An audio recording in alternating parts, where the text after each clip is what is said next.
দেশ এবং রাজনীতি সচেতন মানুষের কাছে এই মুহূর্তে সবচেয়ে আলোচিত ব্যক্তি হচ্ছেন সেনাপ্রধান জনাব ওয়াকারুজ্জামান।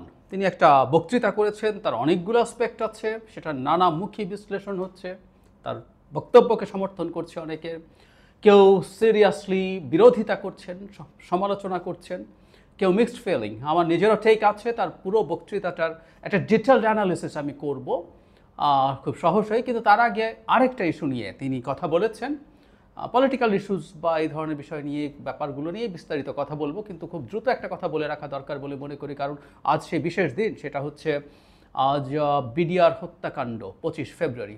সেই দিনটা আজকে বাংলাদেশের ইতিহাসে খুব ভয়ঙ্কর একটা দিন। সেই দিনটাকে সামনে রেখে জনাব ওয়াকার কয়েকটা কথা বলেছেন। সেটা আমাদের আসলে এই হত্যাকাণ্ডকে ঘিরে আমাদের জল্পনা কল্পনা, আমাদের বিভিন্ন রকম অবস্থান, সেগুলো নিয়ে এক ধরনের জবাব আমরা বলতে পারি। তিনি যা যা বলেছেন আমি একটু পড়ি। পিলখানা হত্যাকাণ্ডের বিচারিক প্রক্রিয়াকে নষ্ট না করার জন্য আহ্বান জানিয়েছেন ওয়াকারুজ্জামান। তিনি রাওয়া ক্লাবের হেলমেট হলে আয়োজিত এক অনুষ্ঠানে আহ্বান জানান। তিনি এভাবে বলেন যে আজকে একটা বেদনা বিধুর দিবস। 2009 সালের 25 ফেব্রুয়ারি আমরা এই 27 জন চৌকস সেনা অফিসার এবং শুধু তাই নয়, তাদের কিছু পরিবারবর্গের সদস্যদের আমরা হারিয়েছি। এখানে আমার আসার সময় ছবিগুলো আমি দেখছিলাম, এই ছবিগুলো আপনারা অনেক ছবিতে দেখেছেন, কিন্তু এগুলো আমার চাক্ষুষ দেখা। আমি একটা চাক্ষুষ সাক্ষী এই সমস্ত বর্বরতার। সেনাপ্রধান বলেন, একটা জিনিস আমরা সবসময় মনে রাখতে হবে, বর্বরতা কোনো সেনা সদস্য করেনি, সম্পূর্ণটাই তদানীন্তন বিডিআর সদস্য দ্বারা সংঘটিত। Full stop. এটাই খুব আলোচিত হয়েছে। তিনি আমি এই জায়গাটা আবার পড়ি। এই বর্বরতা কোনো সেনা সদস্য করেননি, সম্পূর্ণটাই তদানীন্তন বিডিআর সদস্য দ্বারা সংঘটিত। Full stop. এখানে কোনো ইফ এবং বাট নেই। এখানে যদি ইফ অ্যান্ড বাট আনেন, এই যে বিচারিক কার্যক্রম এতদিন ধরে হয়েছে, 16 বছর ধরে, 17 বছর ধরে জেলে আছে যারা কনভিক্টেড, সেই বিচারিক প্রক্রিয়া ব্যাহত হবে। এই জিনিসটা আমাদের খুব পরিষ্কার করে মনে রাখা দরকার। এই বিচারিক প্রক্রিয়াকে নষ্ট করবেন না। যে সমস্ত সদস্য শাস্তি পেয়েছে তারা শাস্তি পাওয়ার যোগ্য। মানে ফলে ব্যাপারটা এইরকম দাঁড়ালো। কেউ এটুকু শুনে, উনি এরপর আরেকটা ক্ল্যারিফিকেশন দিয়েছেন, আমি সেই জায়গায় যাব। এটুকু শুনে মনে হচ্ছে যে এতদিন পর্যন্ত যেভাবে এই বিচারিক প্রক্রিয়াকে দেখা হয়েছে, যেভাবে হত্যাকাণ্ডটাকে দেখা হয়েছে, সেটাকে তিনি পুরোপুরি এন্ডোর্স করছেন। একটা আলাপ সম্ভবত আমাদের জনপরিসরে ছিল যে সেনা অফিসারদের হত্যাকাণ্ড অন্য কেউ ঘটিয়েছে, বিডিআর সদস্যরা না। বিডিআর সদস্যরা যে গুলি করে হত্যা করেছে, সেটা আমাদের বিডিআর সদস্যরা জড়িত ছিল, এটা আমাদের মনে করা যথেষ্টের বেশি কারণ আছে। কারণ ওই সময় যে সোকল্ড বিদ্রোহ হয়েছিল, তাতে সাধারণ জওয়ানরাও যে মাঠে নেমেছিল, সেটা আমরা খুব ক্লিয়ারলি দেখেছি। আর 57 জন মিলিটারি অফিসারকে হত্যা করার জন্য বাইরের কিছু এজেন্ট, আমাদের বিডিআর সদস্যরা এর মধ্যে ইনভলভ না থাকলে আসলে হতে পারতো না। তাহলে তিনি এই জায়গাটা বলার চেষ্টা করছেন যে হত্যাকাণ্ড যারা ঘটিয়েছে তাদের বিচারিক যে প্রক্রিয়া আছে, এটাকে হ্যাম্পার করা যাবে না। কারণ সাম্প্রতিক সময় আমরা দেখছিলাম যারা কারাগারে অন্তরীণ আছেন এই বিচারিক প্রক্রিয়ায়, তাদের মুক্তি চাইছেন অনেকে। এরপর তিনি যে জায়গাটা বলছেন খুবই জরুরি। সুতরাং আমাদের অন্য যে আর্গুমেন্ট আছে সেটাকে উনি আসলে অ্যাড্রেস করছেন। তিনি বলছেন এখানে কোনো রাজনৈতিক নেতৃবৃন্দের মধ্যে উপস্থিত ছিল কিনা, ইনভলভ ছিল কিনা, বাইরের কোনো শক্তির মধ্যে ইনভলভ ছিল কিনা, সেটার জন্য কমিশন করা হয়েছে।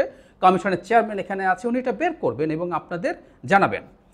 সেনাপ্রধান বলেন, বটম লাইন হচ্ছে যে এই সমস্ত আমাদের এই চৌকস সেনা সদস্য যারা প্রাণ হারিয়েছেন, তারা প্রাণ হারিয়েছেন তদানীন্তন বিডিআর সদস্যদের গুলিতে। আমরা নিজেরা এই সমস্ত জিনিস নিয়ে অনেকে ভিন্ন মত পোষণ করছি, কেউ এই জিনিসটাকে ভিন্ন খাতে প্রবাহিত করার চেষ্টা করছি, সেটা আমাদের জন্য মঙ্গলজনক হবে না। তার মানে রাজনৈতিক নেতৃত্বের মধ্যে থাকা, বিদেশি কোনো ইনভলভমেন্ট থাকা, উনি এটাকে কিন্তু ডিনাউন্স করছেন না, এটাকে নাকচ করছেন না। এটা আছে এবং এটার জন্য উনি কমিশন প্রধানের উপস্থিতিতেই বলছেন যে কমিশন প্রধান আমরা জানি সাবেক বিডিআরের একজন মহাপরিচালকের নেতৃত্বে, জেনারেল ফজলুর রহমান, তার নেতৃত্বে একটা কমিটি তৈরি করা হয়েছে, কমিশন তৈরি করা হয়েছে, যারা এই হত্যাকাণ্ডের ওই জায়গাগুলো দেখবেন। এবং আমাদের সেনাপ্রধান সেটা কেউ ডিনাউন্স করছেন না। এবং আমরা এটাও মনে করি যে এই জিনিসটা আসলে খুঁজে বের করা দরকার, কারণ আমাদের জাতীয় নিরাপত্তার সাথে এটা খুব বড়ভাবে সম্পৃক্ত। সুতরাং অ্যাপারেন্টলি মনে হবে যে এই কমিশন বা এই মানে অনেক জায়গায় হেডলাইন যেভাবে এসছে, তাতে মনে হয় যে এর সাথে কোনো রকম কোনো অন্য ইনভলভমেন্টকে তিনি নাকচ করছেন না। তিনি আসলে নাকচ করছেন না, কিন্তু হত্যাকাণ্ডগুলো যে বিডিআর সদস্যরা ঘটিয়েছে তৎকালীন, সেটাকেই তিনি জোর দিয়েছেন। এবং সেই বিচারিক প্রক্রিয়া যেভাবে চলছে সেটাকে চলতে দিতে হবে, এই ধরনের আর্গুমেন্ট তিনি করছেন, এবং এটা আমার কাছে সঠিক বলেই মনে হয়। তবে এইটুকু সত্য, যেসব বিডিআর জওয়ান সে সময় এসব ক্ষেত্রে অ্যাকিউজড হয়েছেন, তাদের মামলাগুলি একটু রিভিজিট করা দরকার বলে আমি মনে করি। শেখ হাসিনার সময় আদালত যেভাবে চলেছে, যা চলেছে, তাতে সত্যিকার অর্থে কোনো নিরপরাধ মানুষ ওখানে আটকা পড়ে গেছেন কিনা, তাকে অ্যাকিউজ করা হয়েছে কিনা, সেই ব্যাপারগুলো আসলে একটু দেখা দরকার আছে। আর শুধুমাত্র গুলি করাও না, আসলে বিদ্রোহ ইটসেলফ একটা ভয়ঙ্কর অপরাধ, সেই অপরাধগুলোও তলিয়ে দেখা দরকার। কারণ আমাদের ভবিষ্যতে আমাদের এই ধরনের বাহিনীগুলো শৃঙ্খলা রক্ষা করার জন্য বিচার ঠিকঠাক মতো হতে হবে। তাদের জীবনে অনেক ডিজাস্টার ঘটেছে, অনেকের জীবন খুব খারাপ পরিস্থিতির মধ্যে দিয়ে যাচ্ছে, কিন্তু সেটা যাতে বিচারিক প্রক্রিয়াটার ঠিকঠাক মতো চলে, সুতরাং একটু রিভিজিট করা দরকার আছে। কিন্তু এটা বলার সম্ভবত কোনো সুযোগ নেই যে বিডিআর জওয়ানরা কোনো হত্যাকাণ্ড ঘটায়নি ওই সময়। ওটা ঘটিয়েছে এবং তাদেরকে এর মধ্যে প্রভোক করা হয়েছে, এবং সামহাও তারা এই প্রভোকেশনে ইনফ্লুয়েসড হয়েছেন, পাতা ফাঁদে পা দিয়েছেন, সেই পা দিয়ে এই ডিজাস্টার ঘটেছে। সো বিচারের জায়গাটা বিচারের মতো করে চলবে। একই সাথে কমিশন আরও কিছু ফাইন্ডিং খুঁজে আনবেন, তাতে রাজনৈতিক নেতৃবৃন্দ যাকে অ্যাকিউজ করা যায় তাদেরকেও আমরা বিচারের আওতায় আনবো, এবং বিদেশি কোনো শক্তি কিভাবে ইনভলভড হয়েছে, কিভাবে কাজটা করেছে, এই জিনিসটা আমাদের করা জরুরি ভবিষ্যতে, যাতে আমরা আমাদের এই রাষ্ট্রটাকে নিরাপদ রাখতে পারি। আমরা খেয়াল করব, যখন একটা প্লেন ক্র্যাশ করে, প্রায় সব ক্ষেত্রে সব মানুষই মারা যায়, কিন্তু প্লেন ক্র্যাশটার ইনভেস্টিগেশন খুব সিরিয়াসলি করা হয়। আমি একটা প্রোগ্রাম দেখতাম, এয়ার ক্র্যাশ ইনভেস্টিগেশন, আপনারা অনেকেই হয়তো দেখেছেন, ন্যাশনাল জিওগ্রাফিকে সম্ভবত দেখাতো রেগুলারলি। ইভেন সমুদ্রে যে প্লেনটা ক্র্যাশ করেছে তার প্রতিটা টুকরো খুঁজে বের করে আনার চেষ্টা করা হয়, to find the reason of that accident.